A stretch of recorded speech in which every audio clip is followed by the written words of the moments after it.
I consider that the sufferings of this present time are not worth comparing with the glory about to be revealed to us.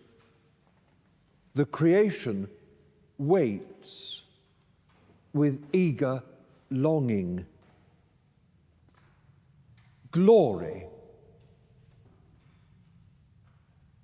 In 1987, Archbishop Michael Ramsey preached his last sermon in the chapel of All Saints Convent, Oxford, where he and his wife were being looked after.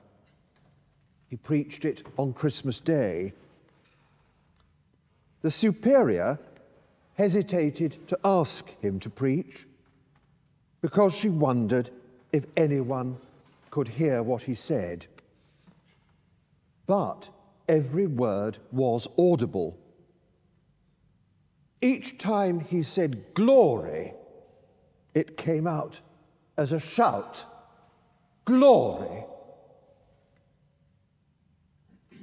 Like all great Christian teachers, Ramsey was acutely aware of the world's suffering. Yet at the heart of the gospel was, for him, the glory revealed in Calvary. Archbishop Ramsey would have agonized over the Turkish-Syrian earthquake, the numbers of the dead mounting hourly.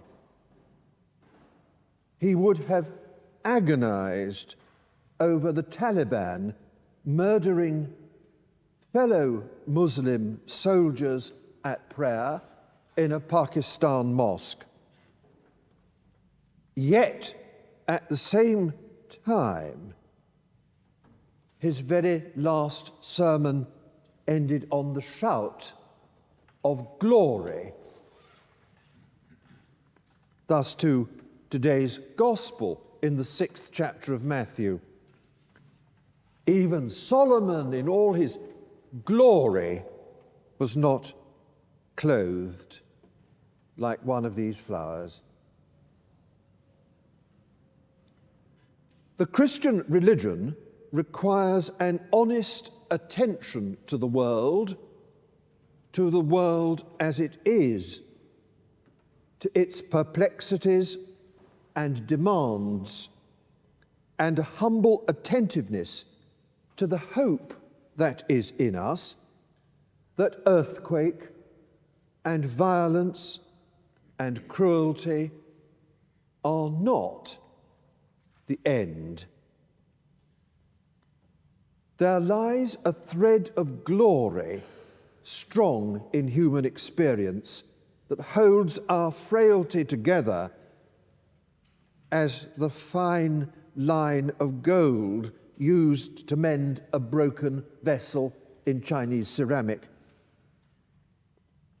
Look up past me at the high altar, which in this church embodies the theology of St. John's Gospel, the gospel so dear to Archbishop Ramsey.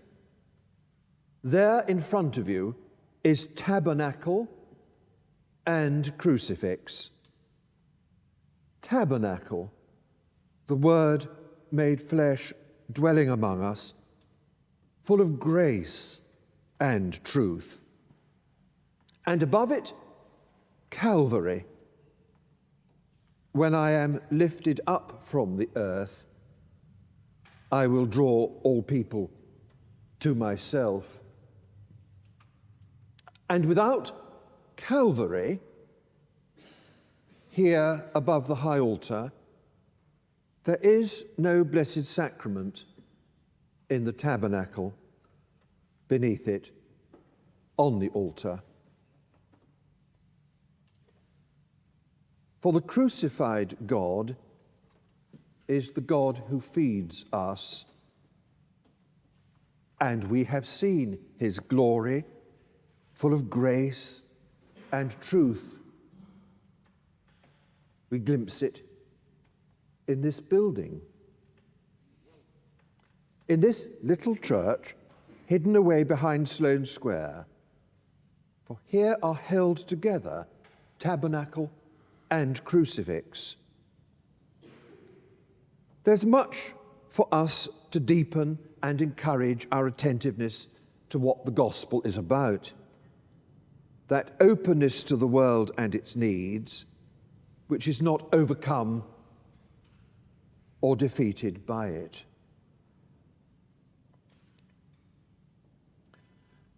Michael Ramsey preached his last sermon, every word audible, every time he said, "Glory, glory, glory," it came out as a shout at Christmas 1987. He died on the 23rd of April.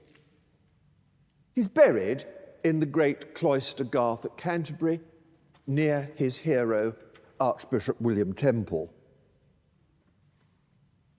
He said to me that he didn't really want to be cremated, he'd rather be buried, but the Dean of Canterbury said there wasn't room for a whole body, and would His Grace mind very much being cremated.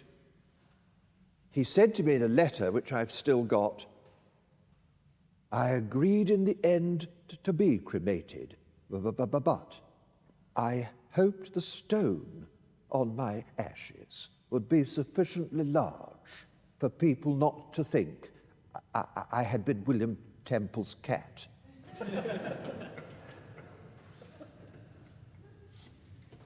I showed that to Owen Chadwick, who wrote his magisterial biography of Ramsey, but he wouldn't use it.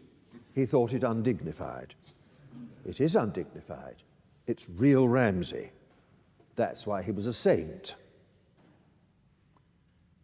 The inscription over his ashes in the great cloister ends with the perfect quotation from the Greek father of the 2nd century, St. Irenaeus.